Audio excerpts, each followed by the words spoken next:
문제인식. 제품에 대한 내용은 일단 적긴 했는데 고객과 경쟁사에 대해서는 생각해 본 적이 없으니 아무것도 못 쓰겠네. 처음부터 막힌다.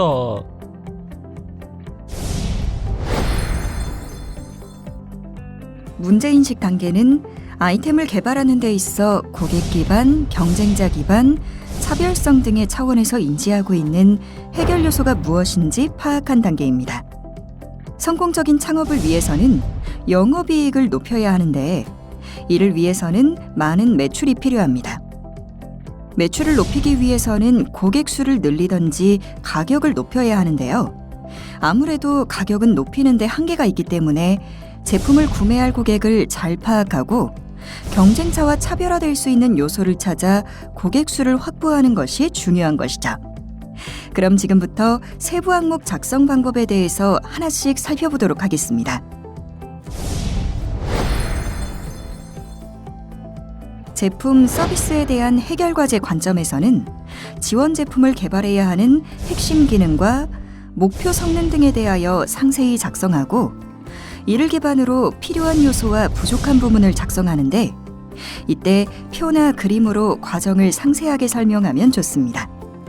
예를 들면 제품, 서비스를 구현하기 위한 요소를 파악할 수 있도록 작성합니다. 예시를 살펴보면 제품이 보급형 광학식 단축 힘 센서 모듈, 실시간 모니터링 앱 모듈, 신호처리 보드 무선화 모듈 3개로 구성되어 있다는 내용이 작성되어 있는 것을 확인할 수 있는데요. 이처럼 제품의 핵심 기능이나 성능에 대한 상세 스펙을 작성하면 됩니다. 다음으로 보급형 광학식 단축 힘 센서 모듈은 완성된 상태와 같이 현재 자사 제품 개발이 어느 정도 진행되었는지 작성합니다. 그리고 전설 연결 부위 고정 단계, 센서 출력 전압을 블루투스 통신으로 전송하여 스마트폰으로 모니터링하기 위한 소프트웨어 개발, 신호처리 보드 회로 설계 및 가공 단계 등과 같이 앞으로 개발할 내용을 작성하면 됩니다. 작성 사례를 통해 조금 더 자세히 알아보겠습니다. A 사례를 살펴보면 품질은 최고 수준에 가격이 낮은 수준의 복합재 판넬 개발이라고 작성되어 있습니다.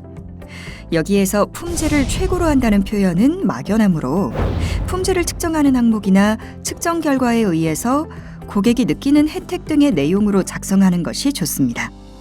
예를 들면 무게가 5g이었던 제품을 3g으로 제작 공급함으로써 고객들에게 30% 가벼운 제품을 제공하는 효용 가치를 극대화하겠다와 같이 말이죠.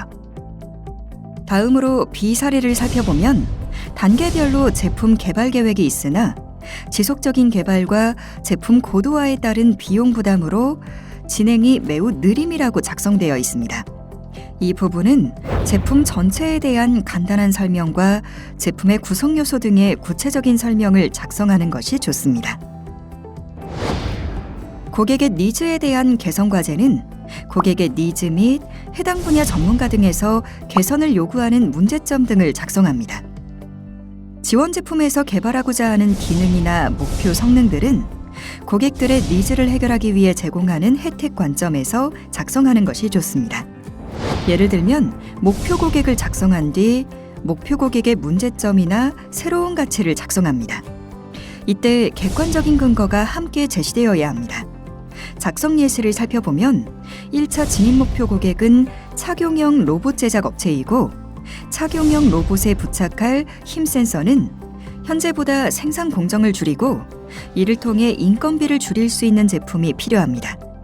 로봇 제작 업체들은 힘 센서를 부착하는 데 있어 어려움을 겪고 있는데 이를 해결하기 위해서는 가공의 편의성, 소재의 유연성을 구현할 수 있는 힘 센서 모듈에 대한 필요성이 대두되고 있다는 내용이 작성되어 있어 고객의 니즈에 대한 개선 과제 작성 내용이 모두 잘 작성되었다고 볼 수 있습니다. 작성 사례를 통해 조금 더 자세히 알아보겠습니다. A 사례를 살펴보면 땡땡 처리 공정을 사용하는 대표적인 시설로는 AA가 있으며 AA는 각종 유해 물질을 처리하는 중요 시설로 국내에 수요가 높음이라고 작성되어 있는데요. AA가 필요한 기업과 같이 고객에 대한 구체적인 설명이 필요하며 자사 또는 타사의 제품을 사용하는 이유에 대한 의견을 추가로 작성하는 것이 좋습니다. 시장 경쟁자 대비 개선 과제는 지원 제품의 목표 시장에서의 경쟁사와 경쟁 제품의 차별성을 구현하기 위해서 경쟁적 우위 요소가 무엇인지 작성하면 됩니다. 예를 들면 힘 센서의 세계 시장 규모는 2014년 기준으로 약 8조 원으로 추산되며 연평균 성장률은 약 6.2%와 같이 시장의 규모와 성장률에 대한 내용을 작성합니다. 그리고 힘 센서가 주로 어떤 산업에서 사용되는지에 대한 내용도 함께 파악하여 작성하는 것이 좋습니다. 다음으로 경쟁 제품과의 차별적 기능이나 성능 등에 대한 비교 내용을 구체적으로 작성합니다. 보여지는 예시와 같이 경쟁사 또는 선도 기업명을 작성하는데요. 아직 실제 제품이 나오지 않은 상태이기 때문에 N사 등이 아닌 사람들이 알고 있는 기업의 풀네임을 작성하여 관심을 가질 수 있도록 유도하는 것이 좋습니다.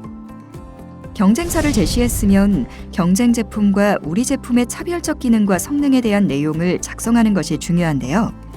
작성 예시를 살펴보면 자사는 광학식 방식의 측정 방식을 채택하는 데 비해 선도 기업들은 스트레인 게이지, 저항, 정전 방식 등을 채택하고 있다. 광학식 힘 센서는 양산이 가능하며 무선 힘 센서 시스템 구축이 용이하다의 내용으로 잘 작성되어 있는 것을 확인할 수 있습니다. 마지막으로 차별적 요소와 기능을 위해 자사만이 보유하고 있는 독특한 기술이나 보유해야 할 기술이 무엇인지 작성합니다. 작성 예시와 같이 팀원들의 역량 또는 자사가 가지고 있는 특허에 대한 내용을 작성하면 됩니다. 그럼 작성 사례를 살펴볼까요? A 사례를 살펴보면 점검 시설에서 인력을 이용하지 않고 자동함이 첨단화된 레이저 센서를 활용한 점검 장비는 자사가 유일함이라고 작성되어 있는데요. 이 부분은 경쟁사와의 차별점을 강조한 부분으로 잘 작성되었다고 할 수 있습니다. B 사례를 살펴보면 전통적인 문구류 강자인 모나미 등 기업의 적극적인 시장 진입이라고 작성되어 있는데요. 경쟁업체의 특징을 설명한 후에 이에 대비한 개선 방향에 대한 내용으로 작성하는 것이 좋겠습니다. 아하, 이렇게 작성하면 되는 거구나. 문제인식 파트 작성 완료.